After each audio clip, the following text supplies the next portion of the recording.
Middle ઈસ્ટમાં Iran અને Israel વચ્ચે વધી રહેલા તણાવ વચ્ચે વૈશ્વિક તેલ બજારમાં મોટો ફેરફાર જોવા મળી રહ્યો છે અને આ વચ્ચે યુએસએ ભારત માટે એક મહત્વપૂર્ણ નિર્ણય લીધો છે।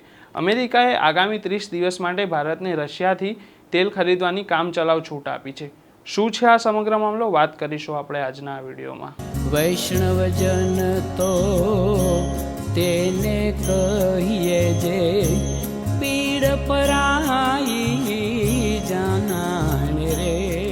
નમસ્કાર દર્શક મિત્રો, આપ જોઈ રહ્યા છો નવજીવન ન્યૂઝ અને હું છું આપની સાથે દર્શિલ। વ્હાઇટ હાઉસના પ્રેસ સેક્રેટરી કેરોલિન લેવિટે મીડિયા સાથે વાત કરતા જણાવ્યું કે ભારતના હંમેશા અમેરિકા સાથે સારા સંબંધો રહ્યા છે।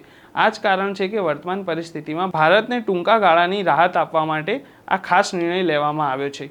લેવિટે જણાવ્યું કે આ નિર્ણય પાછળનો મુખ્ય હેતુ વિશ્વભરમાં તેલ પુરવઠો સ્થિર રાખવાનો છે।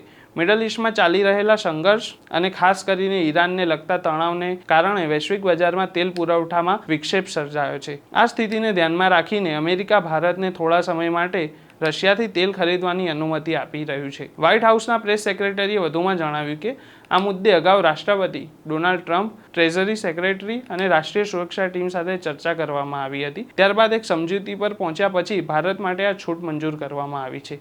તેમણે કહ્યું કે અગાઉ પણ ભારતે આંતરરાષ્ટ્રીય નિયમો અને પ્રતિબંધોને માન આપ્યું છે। જ્યારે અગાઉ ભારતને રશિયાથી તેલ ખરીદવા અંગે પ્રતિબંધ લાગુ કરવામાં આવ્યો હતો ત્યારે ભારતે તે નિર્ણયને સ્વીકારી લીધો હતો। લેવિટે એમ પણ જણાવ્યું કે હાલમાં ભારત તરફ આવતું રશિયન તેલ મોટાભાગે પહેલાથી જ સમુદ્રમાં હતું, એટલે આ નિર્ણયથી રશિયન સરકારને કોઈ વિશેષ આર્થિક ફાયદો થવાનો નથી।